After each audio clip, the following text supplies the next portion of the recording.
अस्सलामुअलैकुम। इस दुआ के साथ कि आप सब बखैरियत हों। अल्लाह की ख़ास रहमतें, बरकतें और अनायतें आप सब पर मेहरबान हों। मेरी दिली दुआएं और नेक तमन्नाएं आप सब सुनने वालों के साथ हैं।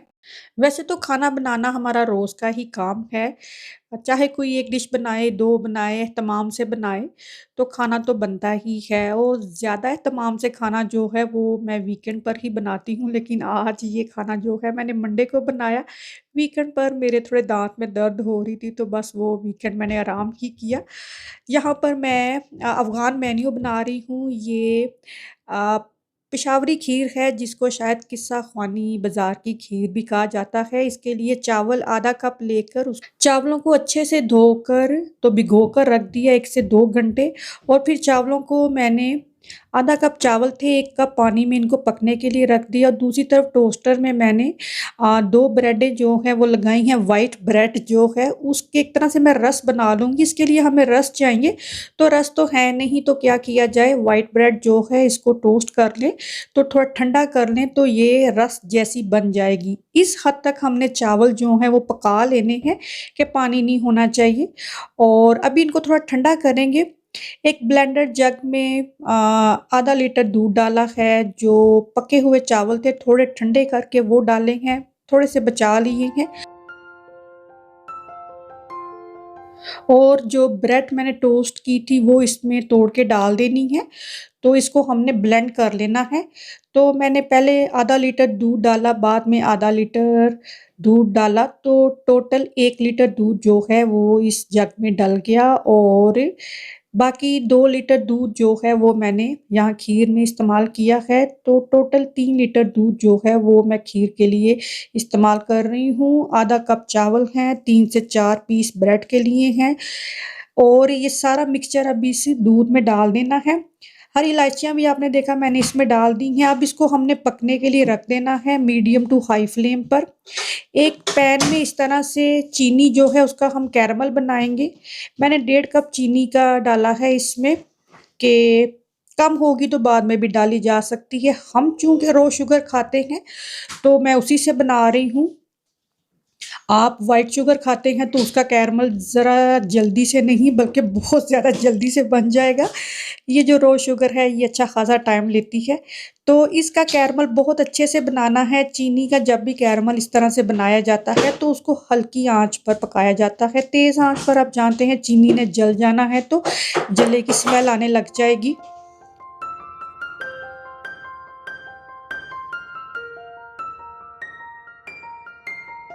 चीनी का जब कैरमल बन जाएगा तो उसको हमने यहाँ खीर में डाल देना है। मैंने थोड़ा एहतियात से इसको डाला है और यकीनन इसको एहतियात से ही डालेंगे। ज़ाहिर है चीनी जब गर्म हो जाती है तो अगर हाथ को लग जाए तो बस फिर समझे हाथ तो वहाँ से स्किन ही उतर जानी है और कैरमल डालते ही आप देख सकते हैं एकदम से एक बबल सा बनेगा खीर में और इसका रंग इंस्टेंटली चेंज हो जाएगा। इसमें वैसे भी चीनी डालकर पका लिया जाता है कि बाद में थोड़ा-सा कैरमल चीनी का बनाकर डाल दिया जाए, लेकिन मैंने जितनी चीनी इसमें डालनी थी वो सारा मैंने कैरमल बनाकर इसमें डाल दिया। और जब इसको मिक्स किया है तो इसका रंग देखें इंस्टेंटली चेंज हुआ है और ऐसा रंग अगर हमारी खीर हम पकाएं तो दूध को इतना ज़्यादा पकाकर यानी कि दूध कड़-कड़ के ये रंग आएगा। और ये है ब्लांच आमंड फ्लावर। ये जो आमंड फ्लावर हम लाते हैं कॉस्को से या कहीं से भी आप खरीदेंगे तो वो असल में बादाम होते हैं जो ब्लांच होते हैं और उनको उन्होंने पीसा होता है। तो ये एक तरह से बादाम ही है और पहले मैंने थोड़े से पिकांस और वॉलनट जो हैं वो चॉप करके इसमें डाल दिए हैं। अब इसको इतना पकाना है कि इसके थिक से बबल बनने लग जाएँगे और देखें खीर कितनी थिक और रेडी हो चुकी हुई है। चीनी इसकी चेक की, मुझे थोड़ी-सी कम लगी तो मैंने इसमें चीनी जो है वो थोड़ी-सी और डाल दी। ज़ाहिर है आप अपने टेस्ट के अकॉर्डिंग ही डालेंगे। मैंने इसमें टोटल 2 कप शुगर के डाले हैं। ये जो पेशावरी खीर है इसका बेनिफिट ये है कि ये जल्दी पक जाती है। हमारी खीर जो है उसको पकने में इतना टाइम लगता है, पका-पका कर हम उसका रंग इतना थिक करते हैं। ज़ाहिर है जब दूध पकेगा तो इतना गाढ़ा रंग उसका होगा ना, तो ये देखें कितना शॉर्टकट वे है कि इसमें चावल ग्राइंड करके साथ उसके रस ग्राइंड करके डाल दिए जाएँ और खीर जो है ये सारी खीर 1 घंटे में पक कर तैयार हो गई थी। 3 साढ़े 3 लीटर दूध था।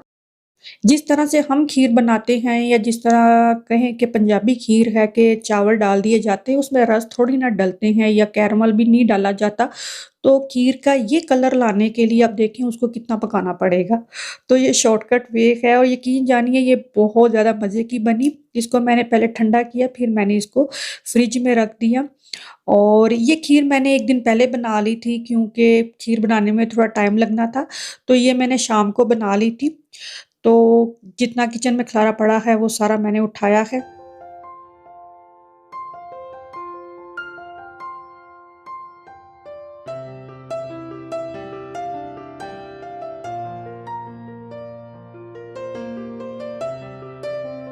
आज का जो मेन्यू है वो है जी अफ़गान मेन्यू है आज का। आज मैंने पकाना है काबली पुलाव, साथ चपली कबाब और नमकीन गोश्त पकाऊंगी। खीर मैंने रात को पका दी थी और गोश्त मैंने डीप फ्रोस्ट होने के लिए निकाल के यहाँ पर रखा हुआ है।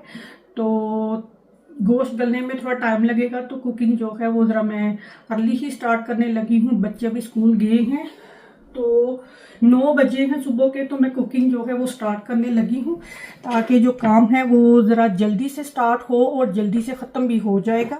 मैंने काबली पुलाव बनाना है, तो उसके लिए गोश्त जो है मैं ये वाला यूज़ कर रही हूँ जो निहारी का गोश्त होता है। मैंने पहले भी इससे बनाया हुआ है काबली पुलाव, तो वो काफ़ी अच्छा बना है। काबली पुलाव के मसाले हैं साबुत काली मिर्चियाँ, लौंग, बड़ी इलायची, दारचीनी और शाह ज़ीरा या सफ़ेद ज़ीरा जो है वह मैं वही डाल रही हूँ। और नमक है और थोड़ा-सा बादियान के फूल मैंने इसमें डाले हैं। इसको मैंने कूट के नहीं डालना, वरना इसका रंग इतना जो पक-पक कर ना गोश्त का कलर जो है या यखनी का रंग बहुत डार्क हो जाएगा। क्योंकि गोश्त के पीस बड़े हैं तो उसको पकने में टाइम लगेगा, तो इसको मैंने सबसे पहले पकने के लिए रख दिया है। इसको प्रेशर कुकर में भी गलाया जा सकता है, लेकिन जैसा कि मैं पहले भी काफ़ी ज़्यादा तमहीद बाँध चुकी हूँ कि मैं प्रेशर कुकर यूज़ नहीं करती और इसमें यकीन जानिए हँसने वाली बात कोई नहीं है। जो ऑथेंटिक खाना बनाने वाले हैं ना, वो स्लो कुक ही करते हैं, वो प्रेशर कुकर में खाना नहीं बनाते हैं अनलेस के कोई इमरजेंसी हो। काबली पुलाव के लिए यखनी बनाने की ज़रूरत नहीं होती है, उसको वैसे ही पकाया जाता है, लेकिन मैंने गोश्त काफ़ी बड़े पीस हैं तो उसको मैं ऐसे ही गला लेती हूँ। यहाँ पर नमकीन गोश्त पका रही हूँ मैं। गोश्त लिया है और उसमें थोड़ा-सा कुकिंग ऑयल डाला है, जिंजर गार्लिक कूट के डाल देना है और नमक डाल दिया है और इसको अभी तकरीबन फुल फ्लेम पर थोड़ा-सा हमने भून-सा लेना है ताकि जिंजर गार्लिक जो हमने इसमें डाला है वो थोड़ा इसमें कुक हो जाए और गोश्त जो है थोड़ा-सा रोस्ट जैसा हो जाए। अभी ज़ाहिर है कच्चा है तो पकेगा नहीं ना, तो साथ इसमें हमने पानी डाल देना है। इतना पानी मैंने इसमें डाला है कि गोश्त जो है वो इसमें एक तरह से डूब जाए और इसको मीडियम फ्लेम पर रखकर मैंने इसको अब गलाने तक पकाना है और ज़ाहिर है ये भी मैं देगची में ही पकाऊँगी। सुबह के साढ़े 9 बजे हैं और दोनों हांडियाँ जो हैं मैंने पकने के लिए रख दी हैं। अभी बन रहे हैं जी चपली कबाब और आप जानते हैं चपली कबाब की रेसिपी बहुत ज़्यादा बेसिक है, ये सभी को बनाने आते हैं। जिंजर गार्लिक अनियन, हरी मिर्चें मैनुअल चॉपर में मैंने चॉप कर लेनी है और मैं चिकन के बनाऊँगी। मुझे चपली कबाब पर्सनली चिकन के ही अच्छे लगते हैं। तो वैसे बीफ के ज़्यादा खाए जाते हैं, ज़्यादा मशहूर जो हैं वो बीफ के हैं, वो भी बना लेते हैं, लेकिन ज़्यादा अच्छे जो हैं वो ये मुझे चिकन के अच्छे लगते हैं। और इस तरह मैनुअल चॉपर में सारा मसाला जो है अच्छे से चॉप हो गया, जिंजर गार्लिक अनियन, हरी मिर्ची और इसको मैंने कीमे में डाल दिया, ज़ीरा, सूखा धनिया, क्रश रेड चिली, नमक और अनारदाने का पाउडर, काला नमक और कॉर्नफ्लावर, अजवाइन और आमचूर पाउडर इसमें डाल दिया है, कसूरी मेथी इसमें डाल देनी है, हरा धनिया डाल देना है और कीमे को अच्छे से मिक्स करके इसको थोड़ी देर के लिए रख देना है ताकि कीमा अच्छे से सेट हो जाए। क्योंकि ये कीमा चिकन का है तो थोड़ा-सा वाटर आप जानते हैं इसमें होता है। मैंने रात को इसको डिफ्रोस्ट करने के लिए निकाला था।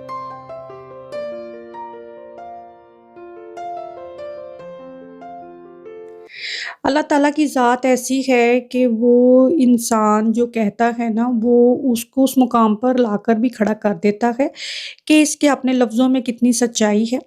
अभी पाकिस्तान में आप जानते हैं कि सैलाब की सूरत-ए-हाल है और ख़ास तौर पर जो लाहौर में सैलाब आया है, पार्क व्यू का एरिया जो अकोमोडेशनल एरिया है, जहाँ पर रावी दरिया बहता था उस जगह पर बनाया हुआ है और वो सारा एरिया जो है वो सैलाब की नज़र हो गया और सब लोगों के घर जो हैं वो तबाह बर्बाद हो गए। उन घरों में जो एक मोटिवेशनल स्पीकर हैं नबीहा, उनका घर भी था और सबसे ज़्यादा वही बोलती हुई सोशल मीडिया पर नज़र आती हैं कि किस तरह से उनका घर तबाह हुआ। वाक़ई में एक तकलीफ़देह चीज़ है, बहुत ज़्यादा किसी का भी घर होगा ना वो बोलेगा। तो बात यहाँ करने का मकसद ये है, ये वो नबीहा हैं जो ये कहती हुई भी पाई गई थी कि अगर आपका शौहर आपको गालियाँ देता है तो वो आपको अपना समझता है तो गालियाँ देता है। अगर आप टॉक्सिक रिलेशन में रह रही हैं तो रहती रहें, आप उस रिश्ते से छोड़कर कहाँ चली जाएँगी। तो अब जब उन पर खुद मुसीबत आई है तो वो इतना शदीद रिएक्शन उनकी तरफ से आया है जो टोटली नेचुरल है, ये उनका हक बनता है। लेकिन बात यहाँ करने का मकसद ये है कि नुकसान हमारी नज़र में या हमारी सोसाइटी में जो नुकसान है ना, हम नुकसान को सिर्फ़ माली बुनियाद पर जानते हैं। तो जो नुकसान है वो सिर्फ़ माली नहीं होता है, जज़्बात का भी नुकसान होता है, हमारी सेल्फ़ रिस्पेक्ट का भी नुकसान होता है, हमारी किरदार कशी कोई कर रहा है तो भी वो हमारा नुकसान कर रहा है। तो किसी को ये कहना कि आपको अगर कोई गालियाँ दे रहा है तो उसको बर्दाश्त करो, तो यही कानून इन पर भी लागू होता है कि अगर सैलाब में इनका घर बह गया है, तो इनको भी बर्दाश्त करना चाहिए। और ये चीज़ भी सोशल मीडिया पर आई है कि इन्होंने ये भी कहा है कि अब वो घर बेच देंगी। तो मतलब किसी को तलकीन करना आसान है, जब खुद उस मकाम पर हम खड़े होते हैं तो हमसे बर्दाश्त नहीं होता है। नुकसान, तकलीफ़, अज़ियत और बेइज़्ज़ती का कोई पैमाना नहीं होता है कि किसकी थोड़ी हुई, किसकी ज़्यादा हुई, तो वो बर्दाश्त का लेवल भी डिफ़रेंट होता है। किसी को एक बात ही तोड़ देती है और किसी को जूते मारने पर भी कोई असर नहीं होता है।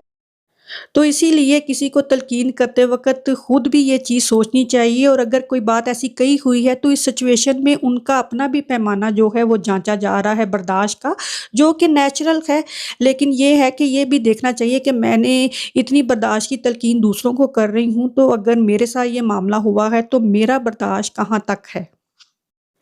नमकीन गोश्त आपने देखा जब पक गया, गल गया तो उसमें मैंने ज़ीरा, सूखा धनिया और काली मिर्चें क्रश करके डाली हैं और उसको मैंने दम पर रख दिया। चपली कबाब जो हैं उसको मैंने ऐसे ही फ्राई कर लेना है। कैसर मेरी हेल्प करा रहे हैं।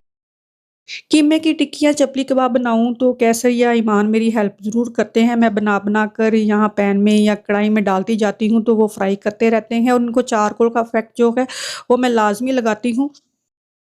चूँकि मैंने गोश्त के बड़े पीस पकाए हैं काबली पुलाव के लिए तो उसको थोड़ा टाइम लग गया है, तो ये अभी मैं जब गल गया गोश्त तो अभी मैं तड़का लगा रही हूँ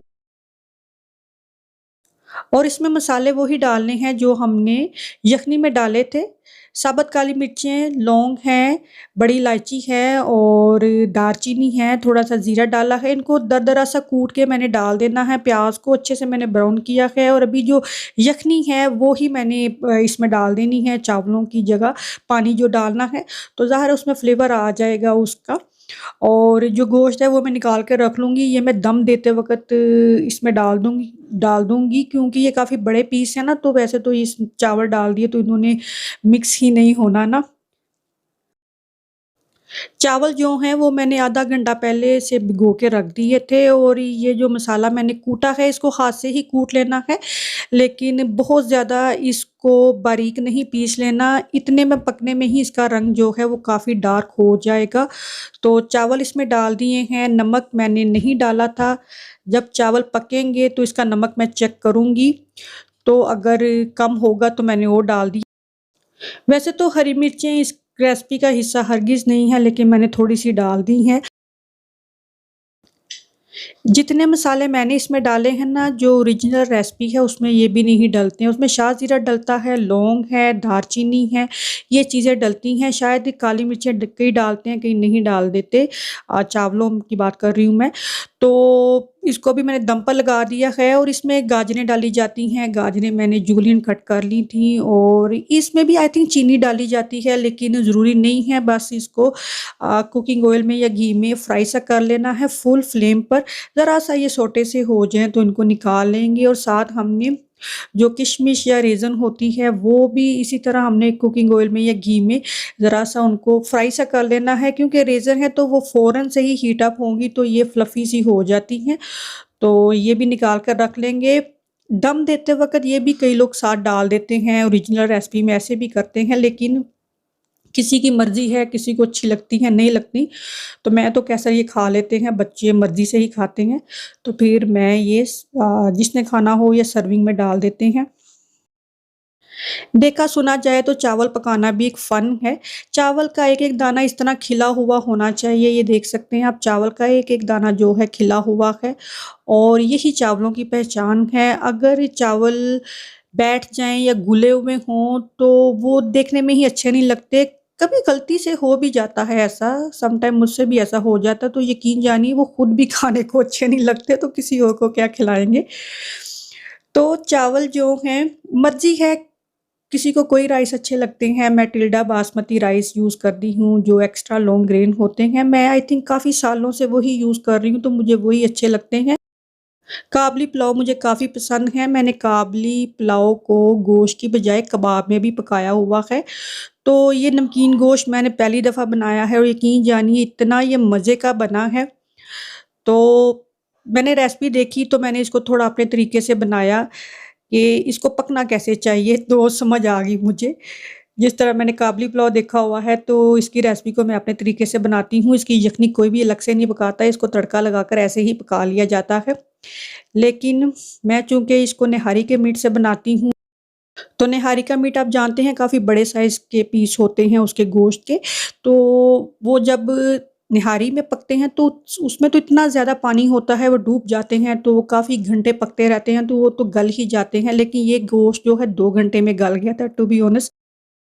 चिकन पकाने को तो मैं यकीन जाने कोई काम समझती नहीं हूँ कि चिकन भी कोई पकाने वाली चीज़ है। वो तो यूँ उसको जैसे ही वो कहते हैं ना सेका जैसे आग उसको लगती है वो तो मेरा ख़्याल 10-20 मिनट में गल जाता है। लेकिन ये देखें ये गोश्त के बड़े पीस हैं और देखें किस तरह एक-एक बोटी इसकी जो है गली हुई है और गोश्त गलाना जो है यही सारे फ़न की बात है। अगर आप इसको प्रेशर कुकर में गलाएँगे ये तब भी गल जाएगा। लेकिन अगर आप इसको प्रेशर कुकर के बगैर पका रहे हैं तो ये इस तरह गला हुआ होना चाहिए।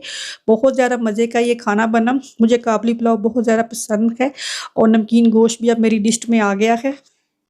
अपने नेक्स्ट वीकेंड पर इस मेन्यू को ज़रूर ट्राई करें। अल्लाह हाफ़िज़।